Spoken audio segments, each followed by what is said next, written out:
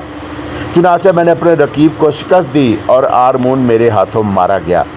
اب ارکاشا میرے سوا کسی کی نہیں، اور میں لیزل کی ماند کمزور بھی نہیں۔ پہلی بار میرے علم نے میری کوئی مدد نہیں کی، لیکن دوسری بار وہ میرا بھرپور ساتھی تھا۔ لیزل کبڑے کے ہونٹوں پر ایک شیطانی مسکراہٹ رقص کر رہی تھی، اور واقعی انوکھی کہانی تھی۔ میری سمجھ میں تو کچھ نہیں آ رہا تھا، اور یوں لگ رہا تھا کہ جیسے ایگانوس بھی اس کہانی کو پوری طرح سمجھنے سے قاصر ہو، اور اس کے انداز میں ہیجان نظر آ رہا تھا۔ تب تھوڑی دیر کے سوچنے کے بعد اس نے کہا، تیرے علوم اپنی جگہ، لیکن کارگس کے کسی شیطان نے بھی اس عورت کی عزت کی ہے جس کے بطن سے اس نے جنم لیا، اور تو کیا، تو نے اس مٹی کو بھی فراموش کر دیا جس نے تجھے تشکیل کیا؟ اگر ایسا ہوا تو لیزل نے پوچھا، تب ایکالائشس کے عتاب سے محفوظ نہیں رہے گا، اور ایکالائشس قوتیں سلب کرنے والوں میں سے ہے۔ وہ ماؤں کا محافظ ہے، اور اس کے عتاب سے کسی کو مفر نہیں۔ میں اس کی قوتوں کو آواز دوں گا۔ کبڑے کی شیطانی مسکراہٹ کچھ اور گہری ہو گئی۔ ہوتا یوں ہے کہ جب کارگس کے قوانین سے بغاوت ہوتی ہے، علمی اور روحانی بغاوت، تو اب وہ آ پہنچتا ہے اور اس جگہ جہاں اسے پکارا جائے۔ لیکن تو نے دیکھا کہ تیری آواز بے اثر ہے، اور ایکالائی شخص کا یہاں کوئی وجود نہیں۔ آخر کیوں؟ صرف اس لیے کہ تیری کہانی جھوٹ ہے، تیری علم کی داستان جھوٹی ہے، ایگانوس نے کہا، اور کبڑے نے اپنا ایک ہاتھ بند کیا، اور اس کے ہاتھ کی 5 انگلیوں سے روشنی پھوٹنے لگی، اور اس نے اپنا ہاتھ ایگانوس کی سمت کر دیا۔ ایگانوس کا جسم تھر تھر کانپنے لگا تھا، اور یوں لگا جیسے فضاؤں کی حرارت فنا ہو گئی ہو، سخت ٹھٹھرا دینے والی خنکی پیدا ہو گئی۔ کبڑے نے ایک کہکہ لگایا اور بولا، میرا علم نہ کمزور ہے نہ جھوٹا، تو نے دیکھ لیا، محسوس کر لیا، لیکن تو بے حد چالاک ہے، اور کیوں نہ ہو۔ عرصہ دراز تک کارگس کا حکمران رہا ہے، لیکن ایگانوس زیادہ بہتر تھا کہ تو حسب معمول حکمرانی کرتا رہتا اور میرے معاملات میں دخل نہ دیتا۔ میں نے تیرے دوسرے معاملات میں کبھی دخل نہیں دیا، نہیں اس کی، لیکن ارکاشا میری بیٹی ہے اور تیری ماں ہے۔ میں کہہ چکا ہوں کہ وہ صرف میری محبوبہ ہے۔ میں نے غلام ایمبروس کی حیثیت سے اسے حاصل کیا، اور اس کا بطن میری اولاد سے آباد ہو گیا، لیکن اپنے علم کی مدد سے تو نے اس کے بطن میں گھر کیا۔ ہاں، لیکن اس نے جس بچے کو جنم دیا وہ میں نہ تھا۔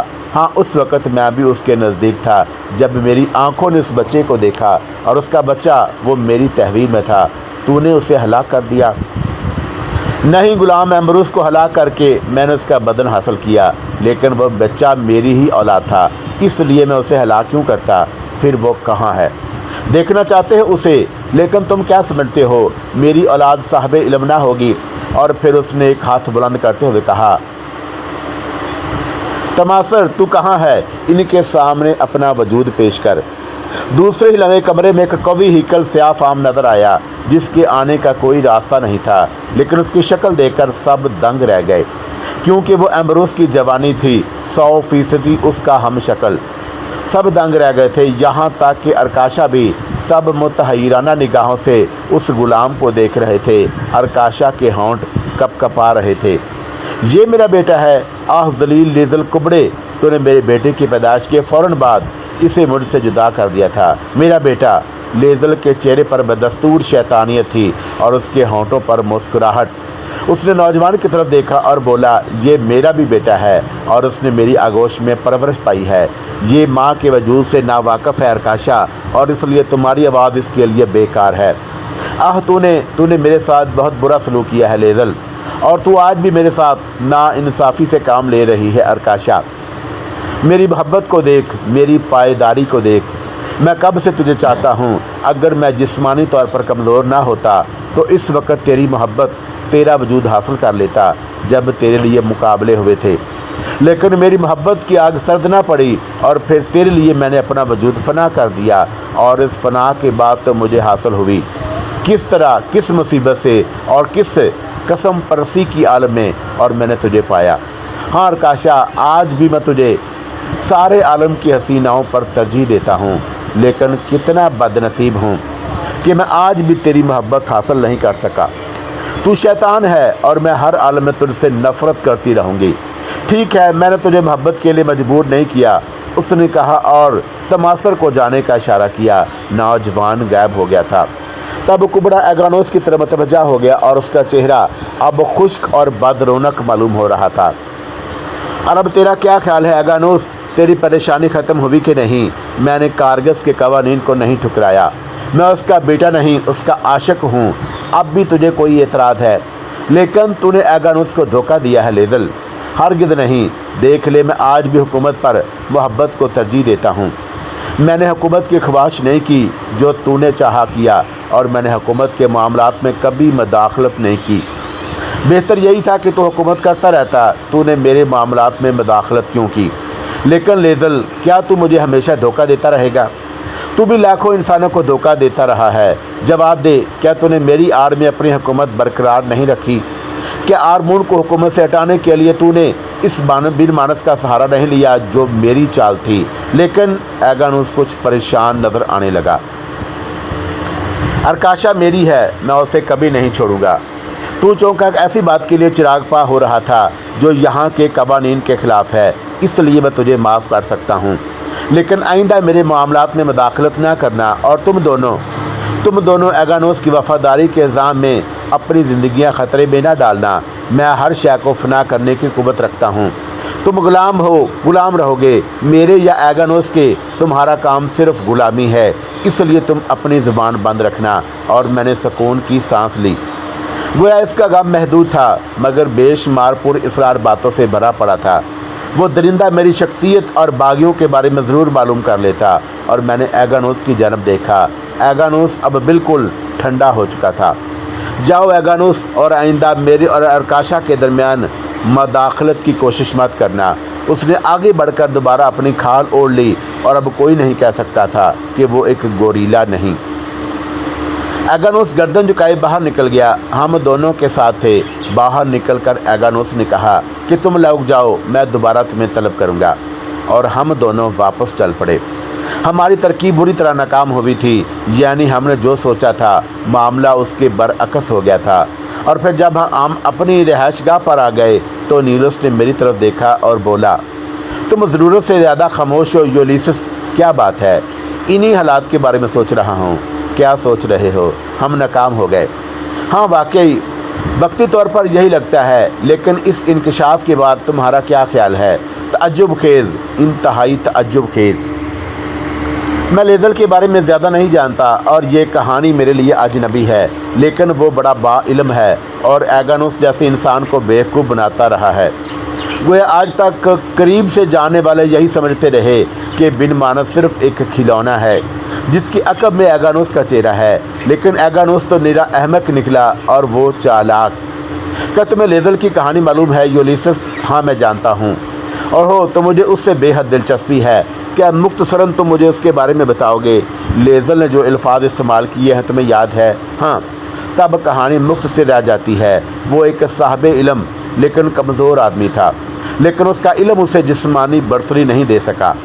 لیکن وہ ایگانوس کی بیٹی ارکاشا کو چاہتا تھا اور ارکاشا اس سے نفرت کرتی تھی۔ پھر ایگانوس نے کارگس کے قانون کے تحت لوگوں کو ارکاشا اور حکومت کے اصول کے لیے مقابلے کی دعوت دی، اور اس مقابلے میں ایک چرواہے کا بیٹا آرمون بھی شامل تھا جو ارکاشا کے عشق میں گرفتار ہو گیا۔ لیزل کبڑا خود کو مقابلہ نہیں کر سکتا تھا، لیکن اس نے آرمون کو پیشکش کی کہ وہ چاہے تو لیزل اس کی مدد کر سکتا ہے اور کوئی اسے شکست نہیں دے سکتا، لیکن شرط یہ ہوگی کہ آرمون صرف حکومت کرے گا اور ارکاشا اس کی ہوگی۔ آرمون نے یہ شرط تسلیم نہ کی اور کبڑے کے علم کو بھی شکست دے دی۔ تب کبڑے نے وہ چالیں چلی جن کا اس نے تذکرہ کیا، اور اس نے اپنے علم کو مضبوط بنایا اور اس نے بظاہر آرمون کے سامنے خود کو ختم کر لیا، لیکن دوسری شکل میں زندہ ہو گیا۔ یہ اس کا علم تھا۔ ایگانوس جو حکومت چھوڑ کر اس احساس کا شکار ہو گیا تھا کہ اس سے کوئی حیثیت نہیں رہی اور اس سازش کا شریک کار رہا، لیکن وہ بھی حالات سے لا علم تھا، اور آج تک وہ یہی سمجھ رہا تھا کہ ارکاشا کا عجیب الخلقت بیٹا اس کے ہاتھوں میں کٹ پتلی ہے۔ کیسی عجیب کہانی ہے، کیسی پر اسرار اور حیرت انگیز۔ کون کون اس کہانی میں عیاں ہوا ہے، لیکن اب کیا ہوگا؟ ہماری جدوجہد میں کچھ اور تیزی آ جائے گی۔ تم پریشان نہیں، کیوں؟ پریشانی کی وجہ، اوہو تم بھی تو معمولی انسان نہیں، لیکن تمہارا اب کیا خیال ہے کہ ایگانوس اس انکشاف کے بعد خاموش ہو جائے گا؟ اگر خاموش ہونا چاہے گا تو ہم اسے خاموش نہیں رہنے دیں گے۔ کیا مطلب؟ تم اس کے بعد احساس کو ہوا دو گے اور اس کبڑے نے اسے شکست دی ہے، پھر کیا ہوگا؟ ہم اس کے اس احساس کو ہوا دو گے اور ہم اسے ایک ترکیب بتائیں گے۔ کیسی ترکیب؟ اور میں نیولس کو اپنی تجویز کے بارے میں بتانے لگا۔